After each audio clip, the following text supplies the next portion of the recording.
స్థానికంగా ఉద్యోగాలు వస్తాయని సడన్ గా తగ్గించే 1 ఇయర్ అసలు అలాగే మన ఇసుకు మనం సెటిల్మెంట్ వాళ్ళు యాట్ లేకుండా చేసి పోనీ అలాగే నుంచి మనం కరెక్ట్ చేస్తామంటే అలాగే లేదు ఇది చేసి మన టార్గెట్లు ఇచ్చి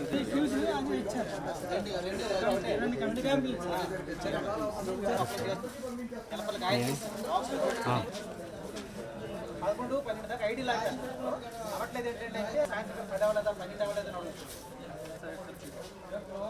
అక్టోబర్ నవంబర్ క్లియర్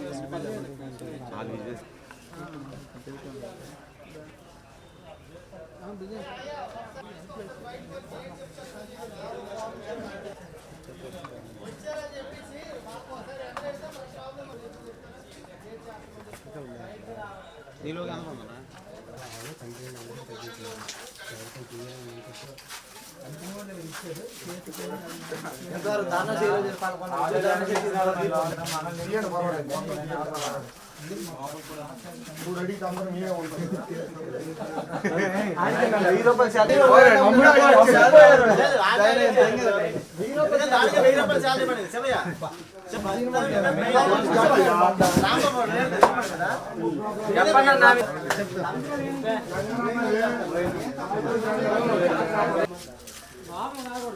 ఇదే మీన్స్ ఇది అవుతుంది ఇక్కడ ఈ శాలరీ తగ్గించారు కదా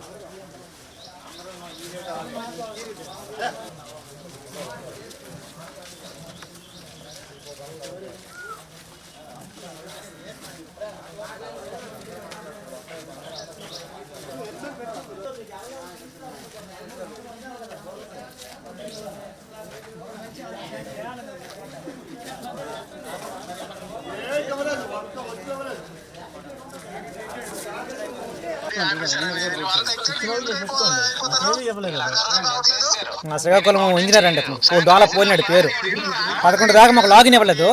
లాగిన్ ఇవ్వట్లేదు. మా టీం వాళ్ళందరూ 2 3 డేస్ చేస్తారు. అప్పటికి లాగిన్ ఇవ్వలేదు సార్ అని ఫోన్ చేసి అడిగితే నచ్చితే నచ్చకపోతే దిగి అంటారు. నోటి క్వశ్చన్ మాట్లాడు ఇష్టం కూడా చేయలేదు దిగి అంటారు. నోటి జరగని మాట్లాడదు. అసలు ఒక ఎంప్లాయ్తో మాట్లాడే పద్ధతి అనేది నాయుడానికి ఫోన్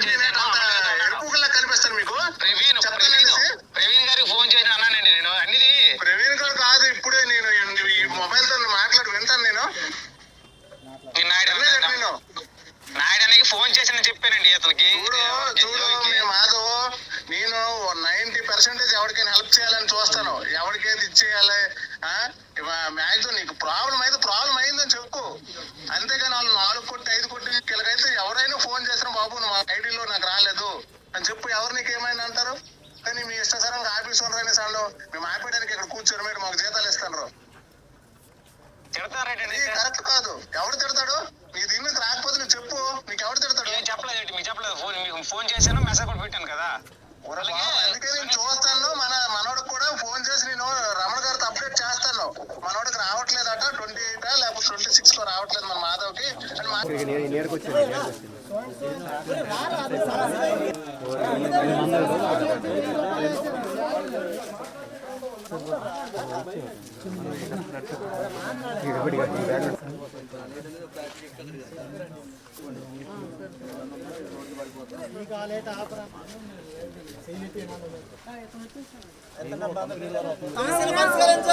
పాత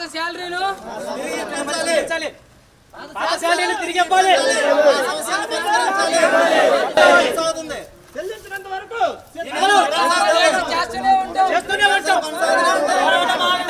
మా పాత పేషెంట్లు మాకు తిరిగి రావాలి. అడిగిన వాళ్ళని తీసేస్తామంటే ఎంతమందిని తీసేస్తారు? మేమందరం అడుగుతాం. అందరినీ తీసేస్తారు. బయటికి రారా, రూముల్లో దోచుకుని బయటికి రారా. మా కార్మికుల శాలరీ దోచుకుంటారా? ఎవరులేదా మీకు ఎవరికి? యాక్చువల్గా మేము 30,000 అనేది మేము అడగలేదు. వాళ్ళే మాకు కాల్ లెటర్లో పంపించారు. కానీ ఇప్పుడు సడన్గా 6 months ఆల్రెడీ 92% మీటర్లు ఫిట్టింగ్ అయిపోయాయి సార్. యాక్చువల్గా స్మార్ట్ మీటర్లు అనేది ఎవరికనేది తెలియదు. అలాంటిదే వాళ్ళతో కన్జ్యూమర్తో తిట్లు కాసుకొని దెంగులు కాసుకొని ఒక ఐడి కార్డు లేకుండా వాళ్ళు టాపులు కూడా కాసాం సార్. కానీ ఎవరు కూడా ఈ జేఈలు కూడా మా వెనక ఎవరు రాలేదు. మేమే ఒక లైన్ మ్యాన్ సపోర్ట్ లేకుండా ఏం లేకుండా 92% మేము కంప్లీట్ చేస్తే ఈరోజు అర్ధాంతరంగా 6 months అయ్యింది. 6 months సడన్గా మాకు మెయిల్ పంపించారు. 13,000 మీ శాలరీ ఇష్టం ముందే చెయ్యండి, లేకపోతే తీసుకోండి. ఆల్రెడీ మాకు ఇవ్వండి, మాకు డిపార్ట్మెంట్ వీళ్ళకి అడిగి మేము మా జేఈ మాకెవరు మా అండర్లో ప్రాజెక్ట్ మేనేజర్లు జేఈ గారు ఉంటారు సార్, మాకు వాళ్ళకి అడుగుతుంటే మరి మాకు వాళ్ళ పైనుంచి పంపించిందమ్మా, మరి మాకేం తెలియదు, మీకు ఇష్టం ఉంటే చేయండి లేకపోతే మానేయండి అని అంటున్నారు. మా పరిస్థితి ఇప్పుడు ఏంటి, ఆల్రెడీ సగం మేము అక్కడ కంపెనీలు చేసుకొని ఏదో మాకు లోకల్లో ఉంటాం కదా మేము ఆ కంపెనీలు కూడా మానుకున్నాం, అది పోయింది, యువతలు ఇది పోయింది సార్. మా పరిస్థితి ఇప్పుడు ఏంటి, మా పరిస్థితి అర్ధాంతరంగా మాకు ఆపేశారు సార్. నేను అదాని స్మార్ట్ మీటర్లో టెక్నీషియన్ అండ్ ఇన్స్టాలర్గా 2024 నవంబర్ 19న జాయిన్ అయ్యామండి. మాకు టేక్ హోమ్ శాలరీ కింద అంటే పిఎఫ్ కట్ అయ్యి మిగిలిన సర్వీస్ ట్యాక్సెస్ ఇంకేమైనా ప్రావిడెంట్ ఫండ్ ఇవన్నీ కట్ అవ్వగా మాకు టేక్ హోమ్ కింద 24,817 రూపాయలు టేక్ హోమ్ ఇస్తామని చెప్పారండి. అది ఓకే, ఫస్ట్ నెలలో వచ్చింది మాకు. ఫస్ట్ నెల కూడా 11 రోజులు చేసాం కదా, అది ఆ నెలలో వేయలేదు. నెక్స్ట్ మంత్లో ఇది కలిపి వేసేస్తామన్నారు, అది వేశారు, ప్రాపర్గా వేశారు. ఫ్యూయల్ ఎలిమెంట్స్ ఇస్తామన్నారు, కొంతమందికి ఇచ్చారు. అంత మాతో పాటు హెల్పర్స్ ప్రతి టెక్నీషియన్కి ఒక హెల్పర్ ప్రొవైడ్ చేస్తామన్నారు, చేశారు. కొంతమందికి హెల్పర్లు లేరు, తర్వాత రిక్రూట్మెంట్లో వాళ్ళని ప్రొవైడ్ చేస్తామన్నారు, అది ఇప్పటి వరకు కొంతమందికి లేరు. హెల్పర్లు లేకుండా వాళ్ళు వెళ్ళి చేస్తున్నారు పాపం. ఎలాంటి సేఫ్టీస్ కూడా ఇవ్వలేదు. గ్లౌజ్ కానీ లైవ్ ఉంటుండగా పని చేయమని చెప్పారు, దాన్ని మేము అగ్రీ చేసాం. కానీ మాకు సేఫ్టీస్ మాకు అప్పుడు జాయిన్ అయినప్పుడు ఏమన్నారంటే కొంతమంది ముందు ప్రొవైడ్ చేసిన వాళ్ళకి షూస్ కట్టి ఇచ్చారు, వాళ్ళు ఓకే, కానీ వెనకున్న వాళ్ళకి షూస్ మీరు తెచ్చుకోండి, మిగిలిన ప్రొవైడ్ చేస్తున్నారు. కానీ మేము యాప్ లాగిన్ అయినప్పుడే మాకు వస్తుంది హెల్మెట్, గ్లౌజ్, షూస్ మొత్తం పీపీఈ మొత్తం మీరు పెట్టుకొని పని చేస్తున్నారని వస్తుంది. కానీ అవేవి మాకు పెట్టుకోవట్లేదు. మాకు ఇస్తే మేము పెట్టుకున్నాం, ఒక షూసే వేస్తున్నాం మేము, ఎందుకంటే మేము అవే తీసుకున్నాం కొనుక్కున్నాం కాబట్టి వేసుకుంటున్నాం. మిగిలినవి వీళ్ళు ప్రొవైడ్ చేయట్లేదు. కానీ యాప్లో మాత్రం అవన్నీ పెట్టుకుని ఈ పొరపాటున మాకు ఏదైనా జరిగితే ఏమంటే మీకు ఇన్సూరెన్స్ ఉంది కదా ఇస్తున్నాం కదా అంటున్నారు. ఇన్సూరెన్స్ ఇస్తున్నారని మనుషులు చచ్చిపోమంటారా? చచ్చిపోమనలేరు కదా. ఇప్పుడు మేము ఎక్కడెక్కడో కంపెనీలు చేసుకొని సరే లొకాలిటీలో మనకి ఇచ్చారు కదా ప్లేస్మెంట్, ఈ కంపెనీ ఈ డబ్బులకి మనకు సరిపోద్ది, ఈ లొకాలిటీలో ఫ్యూయల్ అలవెన్స్ ఇస్తున్నారు కాబట్టి చేసుకోగలం, చేస్తామనేసి మేమందరం నమ్మకంతో జాయిన్ అవ్వడం జరిగింది. మాకు ఇచ్చిన ఆఫర్ లెటర్ 1 year అగ్రిమెంట్ రాసుకున్నారు వాళ్ళు. ఆఫర్ లెటర్లో 1 year కాంట్రాక్ట్ అమ్మా, తర్వాత మీ ఆఫర్ లెటర్ కంటిన్యూ అవ్వచ్చు, తీయొచ్చు అనేసి చెప్పారు. కానీ అది ఆ విధంగా 1 year కూడా లేదు. ఇప్పుడు మేము జాయిన్ అయ్యి 3 months అయింది, ఇందులో కొంతమంది 2 months అయింది. రీసెంట్గా కూడా రిక్రూట్మెంట్ అయినారు. ఇప్పుడు పాత వాళ్ళకి అందరిది శాలరీస్ అనమాట మళ్ళీ కొత్తగా ఆఫర్ లెటర్ పంపించారు. ఇప్పుడు కొత్తగా ఆఫర్ లెటర్ ఏం పంపించారంటే అందులో ఒక్కొక్కరికి 12,875 రూపాయలు 95 రూపాయలు పంపించారు. అందరికీ ఈవెన్ చేశారు. పాత బ్యాచ్ వాళ్ళకి కొత్త బ్యాచ్ వాళ్ళకి ఇప్పుడు అందరికీ సేమ్ చేశారు. సేమ్ చేసి టేక్ హోమ్ అది మాకు వస్తుందని చెప్పారు. ఈ టేక్ హోమ్ వస్తే ఇన్సెంటివ్స్ ఇస్తాం మీటర్కి ఎంత, ఆ ఇన్సెంటివ్స్ అనేది విషయం ముందు మాకు ఏం చెప్పలేదండి, ఫస్ట్ నుంచి ఏం చెప్పలేదు. మీకు ఇంత టార్గెట్ అని కానీ కూడా ఎలాంటి టార్గెట్ అని కూడా ఏం కూడా చెప్పలేదు. ఆ విధంగా చెప్పి ఇప్పుడు మాకు సడన్గా నిన్న 29వ తేదీన మెయిల్ పెట్టారు. ప్రతి ఒక్కరికి మెయిల్ అయితే ఇవ్వడం జరిగింది. ఇప్పుడు శాలరీస్ గత నెలలో ఆ అబ్బాయికి 2 అబ్బాయిలకి 1000 రూపాయలు ఇచ్చారు. నెల మొత్తం కష్టపడి చేస్తే 1000 రూపాయలతో మాకు సంబంధం లేదు, మాకేం తెలియదు అనేసి అంటున్నారు వీళ్ళు. మా కంపెనీ రిక్రూట్మెంట్ చేసుకున్న కంపెనీ మా దగ్గరికి అసలు వచ్చి సమస్య ఏంటనేది అడగట్లేదు. వాళ్ళకి అడిగితే కాల్ చేస్తే హెచ్ఆర్ వాళ్ళకి చేస్తే మా హెచ్ఆర్లకు చేస్తుంటే వాళ్ళు ఏమంటున్నారంటే మీ డివిజన్ హెడ్ మీ సర్కిల్ హెడ్ దగ్గరే ఉంటుందమ్మా, వాళ్ళు ఇచ్చిన డేటాను బట్టే మీకు మేము శాలరీ చేస్తామని అంటారు. వీళ్ళకి అడిగితే వీళ్ళు అంటున్నారు మీ అటెండెన్స్ ప్రాపర్గా మీరు ఎన్రోల్ చేశారు ఏం చేశారు అనేది మీ అటెండెన్స్ ప్రాపర్గా అలాగే పంపించేస్తున్నాం అన్నారు. ఎవరైనా కానీ వాళ్ళకి ఎదిరించి మాట్లాడడం జరిగితే వాళ్ళని టెర్మినేట్ ఇమీడియట్గా 1 week 2 weeksలో టెర్మినేట్ లెటర్ పంపిస్తున్నారు. రీసెంట్గా మొన్న ఒక అబ్బాయి లాస్ట్ మంత్ జరిగిన ఇష్యూస్ని ఆ అబ్బాయి కొంచెం గట్టిగా మాట్లాడాను.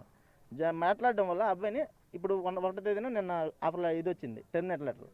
నేను చేసింది ఏం లేదమ్మా, విజయవాడ నుంచి వచ్చింది నీకు లెటర్ అన్నారు. ఆయన కూడా తక్కువ ఇన్స్టాలేషన్ చేసిన చాలా మంది ఉన్నారు. మరి వాళ్ళందరూ రాని ఇది ఒక్క అబ్బాయికి ఎందుకు వచ్చిందని నేను అడిగాను. మాకేం తెలుసు నీ మీద నాకు కోపమని అడుగుతున్నారు. దీనికి సంబంధించి మీరు ఎలక్ట్రికల్ ఎస్సీ కానీ కలెక్టర్ కానీ తీసుకెళ్ళి ఎవరు తీసుకెళ్ళలేదు, తీసుకెళ్ళడానికి సిద్ధంగా ఉన్నామండి. ఏమండి అందరూ సిద్ధమా? అందరం సిద్ధంగా ఉన్నాం. మేము ఎక్కడికి వెళ్దాం కానీ సిద్ధంగా ఉన్నాం. జాయినింగ్ అయినప్పటి నుంచి కూడా ఈ సమస్యని స్టార్టింగ్ నుంచి చెప్తున్నా. యాక్చువల్లీ నేను జాయినింగ్ అయింది నవంబర్ ఎండింగ్లో జాయినింగ్ అయ్యాను.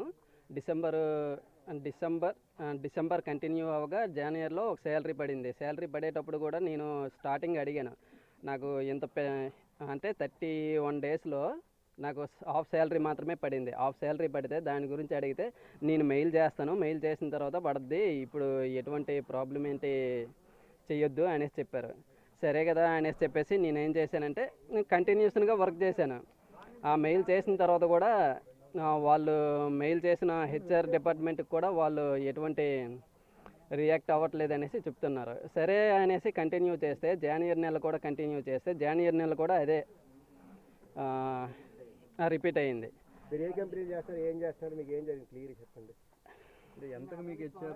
అదాని స్మార్ట్ మీటర్స్లో వర్క్ చేస్తున్నాము, హెచ్ఆర్ టాలెంట్ సొల్యూషన్స్లో. ఇది ఇప్పుడు వరకు కూడా స్టార్టింగ్ నుంచి ఇదే ప్రాబ్లమ్ని అదేంటి ఫేస్ చేస్తున్నా ప్రతి నెల. ఇదేనే కాదు, లాస్ట్ 3 months నుంచే కంటిన్యూ చేసాను. ఇప్పుడు నా శాలరీ 25,000 చెప్పారు. పిఎఫ్ ఇవన్నీ కట్ చేయగా నాకు చేతిలోకి వచ్చేది 20,000. 20,000లో 5,000 ఎందుకు కట్ అవుతుందో కూడా కరెక్ట్గా అది కూడా తెలియట్లేదు. దాంట్లో మళ్ళీ ఇచ్చే దీంట్లో కూడా పెట్రోల్ ఎవిడెన్స్ ఇస్తామనేసి అన్నాడు. ఆ పెట్రోల్ ఎవిడెన్స్ కూడా ఆ శాలరీలోనే ఇచ్చేస్తాడు. అంటే మాకు ఇచ్చేది ఎంత అసలు? మేము పెట్టేది పెట్రోల్ 3,000 పెడుతున్నాం, మాకు ఇచ్చేది 20,000. అంటే అందులో 3,000 మైనస్ చేస్తూ పెట్రోల్ అందులోనే కలిపేస్తున్నాం. మరి మాకు ఇచ్చింది ఇంకేమి ఇస్తుండ అకౌంట్లో? వీళ్ళ గురించి అడుగుతుంటే ఏం పట్టించుకోవట్లేదు. నాకు సంబంధం లేదంటున్నారు. ఎవరిని అడగాలి మేము? ఎవరిని అడుగుతున్నా, ఎవరిని అడగాలి కూడా అసలు ఎవరనేది కూడా కరెక్ట్గా తెలియట్లేదు. ఇది అదాని కంపెనీలో. అదాని